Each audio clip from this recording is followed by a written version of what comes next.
আমাদের বেশিরভাগ মানুষের রমজান মাস মানে হলো 4টা কাজ। কয়টা কাজ? রোজা রাখা, তারাবি পড়া, ইফতার খাওয়া, সাহরি খাওয়া, বাস শেষ। ঠিক না ঠিক? আমরা অনেক কষ্ট করে আমল করি, ইবাদত করি। অনেক সময় আমাদের কিছু ত্রুটির কারণে, আমাদের কিছু বিচ্যুতির কারণে, কিছু ভুলের কারণে আমাদের কষ্ট করা আমলগুলো বরবাদ হয়ে যায়, নষ্ট হয়ে যায়, সেগুলো আল্লাহর কাছে কবুল হয় না। আমরা অনেকেই আছি যে আমাদের অনেক আমল ইবাদত বন্দেগী করি, যার একটাও আল্লাহর কাছে কবুল হয় না। আজ আমরা এরকম 13 শ্রেণীর হতভাগা মানুষের কথা জানব, যে মানুষগুলোর কোনো বদামলের কারণে, কোনো ত্রুটির কারণে তার কোনো আমলই কবুল হয় না। আবার অনেকের সুনির্দিষ্ট কোনো ত্রুটির কারণে ওই ত্রুটি সংশ্লিষ্ট আমলটা ওইটা আল্লাহর কাছে কবুল হয় না।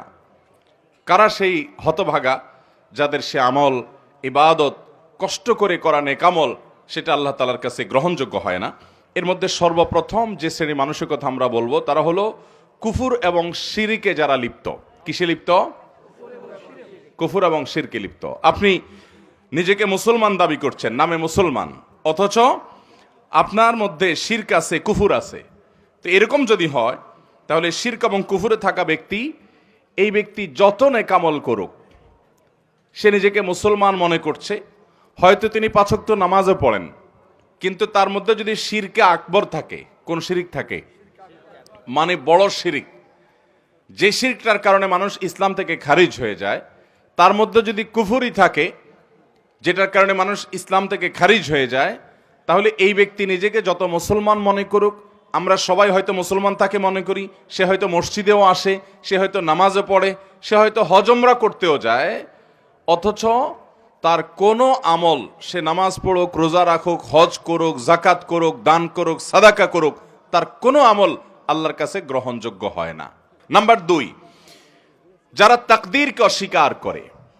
অনেক মানুষ আছে আমাদের সমাজে, দেখবেন আপনি যখন তাকদীরের কথা বলবেন, আপনি যখন ভাগ্যের কথা বলবেন, আপনি যখন আল্লাহর কাজা এবং ফয়সালার কথা বলবেন, যে আল্লাহর হুকুম, আল্লাহর ফয়সালা হয়েছে তাই এমনটি হয়েছে, বা আল্লাহর যা ফয়সালা হবে তাই হবে, এরকম কথা যখন বলেন, অনেক মানুষ আছে দেখবেন এমন মন্তব্য করেন যেন তিনি এই তাকদীর এর কাজা ফয়সালা এগুলোকে মানে না। আরে রাখ তোর তাকদীর, আমারটা আমি দেখব, আমার ভাগ্য আমাকে নির্ধারণ করতে হবে। নিজের ভাগ্য নিজে নির্ধারণ করার ক্ষমতা পৃথিবীতে কারোর আছে? যদি থাকতো তাহলে পৃথিবীতে কোনো মানুষের কোনো বিপদ হতো? এরপরে 3 নম্বর, যার আমল ইবাদত কবুল হবে না, সে হলো আকুল ওয়ালিদাইন, মা বাবার নাফরমান।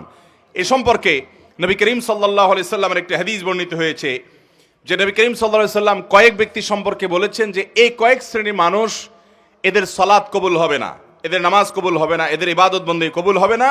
এর মধ্যে এক ব্যক্তি হলো মা বাবার নাফরমান। আমাদের সমাজে আজকাল অনেক নামাজি ছেলেও পাওয়া যায়, কিন্তু বাবা মাকে সালাম দেয় না। আছে না নাই? বাবা মাকে সালাম দিতে যদি লজ্জা হয়, তাহলে এই লজ্জা কুফুরির অঙ্গ। এই লজ্জা কিসের অঙ্গ ভাই? সব লজ্জা কিন্তু ঈমানের অঙ্গ না। যেই লজ্জা আপনাকে হারাম থেকে বাঁচায়, ওইটা হলো ঈমানের অঙ্গ। আর যেই লজ্জার কারণে আপনি ভালো কাজ করতে পারেন না, নেকামল করতে পারেন না, জড়তা তৈরি হয়, বুঝবেন এটা শয়তান তৈরি করছে, এটা ঈমানের অঙ্গ না, এটা কুফুরির অঙ্গ। ওই লজ্জাকে জয় করতে হবে, সে লজ্জাকে কি করতে হবে? অতএব বাবা মাকে সালাম দেব তো ইনশাআল্লাহ, ভাই বোনকে সালাম দেব তো ইনশাআল্লাহ।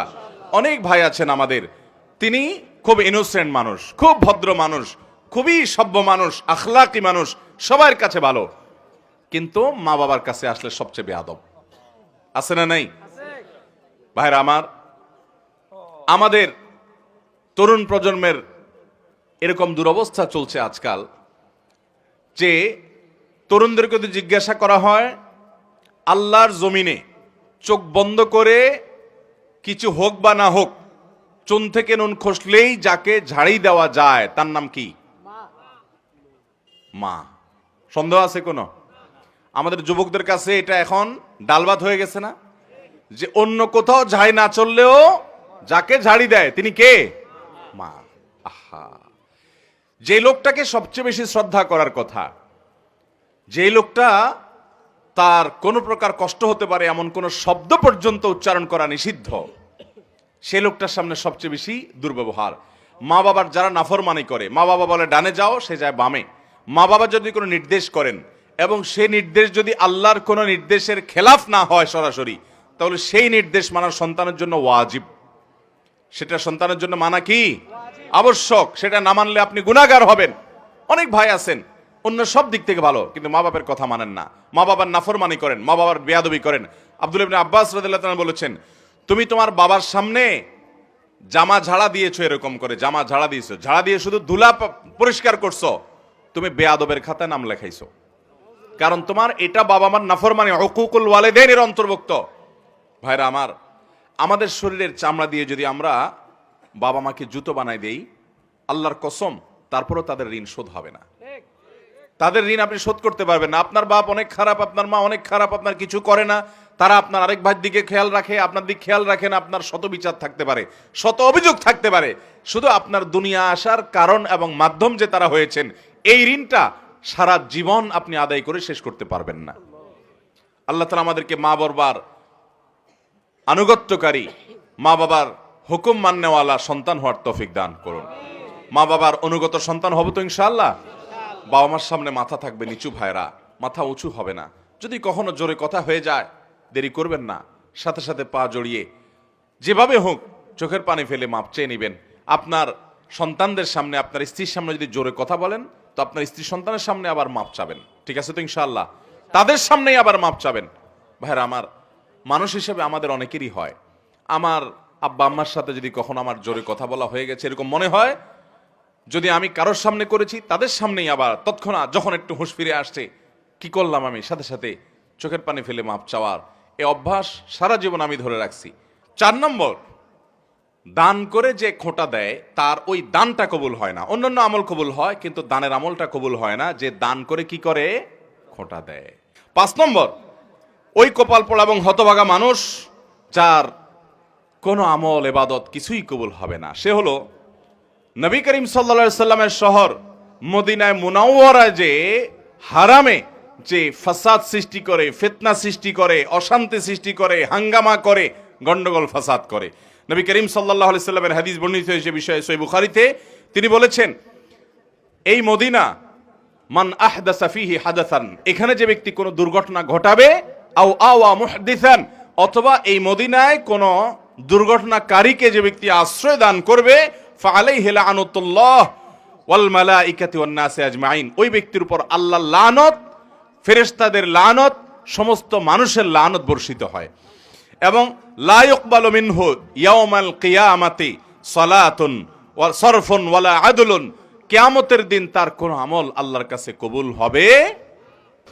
তাহলে 5 নম্বর আমরা পেয়ে গেলাম, যে ব্যক্তি মদিনায় মসজিদে নববীতে, বা মসজিদে নববী শুধু নয়, হারামের যে এরিয়া মদিনাতে, এই এরিয়ার মধ্যে যে ব্যক্তি অশান্তি সৃষ্টি করে, ফাসাদ সৃষ্টি করে, এই ব্যক্তির আমল ইবাদত কিছু কবুল হয় না। নাম্বার 6, 2 ভাই আপন, তারা যদি নিজেরা ঝগড়া লিপ্ত হয়, গন্ডগোল ফাসাদ মারামারিতে কাটাকাটিতে লিপ্ত হয়, তো এই 2 জনের ইবাদত কবুল হয় না। 7 নম্বর, ওই একই হাদিস যেটি ইবনে মাজাহ বর্ণিত হয়েছে যে 3 ব্যক্তির নামাজ তাদের মাথার উপর ওঠে না, তাদের মধ্যে আরেক ব্যক্তির কথা 7 নম্বরে বর্ণিত হয়েছে, সে হলো সেই ইমাম, যে ইমাম মানুষের ইমামতি করে অথচ মানুষ তার উপরে যুক্তিসঙ্গত কারণে অসন্তুষ্ট। এরকম অনেক ইমাম আছে না নাই? এখানে বড় ইমামতের ইমামও হতে পারে, ছোট ইমামতের ইমামও হতে পারে। বড় ইমামতের ইমাম মানে রাষ্ট্র শাসক, শাসন করে, কোন অঞ্চলের শাসন করে, যে কোনো পর্যায়ের শাসক। আর ছোট ইমামতের ইমাম মানে হলো ওয়াক্তিয়া নামাজের ইমামতের ইমাম। যে কোনো ইমাম হোক না কেন, তিনি নেতৃত্ব দিচ্ছেন, তিনি মানুষের নেতা হয়েছেন, তিনি ইমামতি করছেন, অথচ যারা তার পিছনে অনুসরণ করছেন তারা যুক্তিসঙ্গত কারণে তার উপর অসন্তুষ্ট।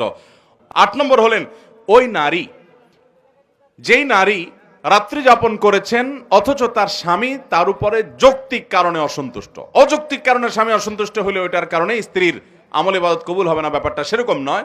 যদি যৌক্তিক কারণে তার স্বামী তার উপরে অসন্তুষ্ট থাকে এবং তিনি ওই অবস্থায় তেড়ামি করে রাত পার করে দেন, তাহলে এ আল্লাহর বান্দি, তার সালাত তার মাথার উপরে উঠবে না। এটাও ইবনে মাজাহর হাদিসে বর্ণিত আছে।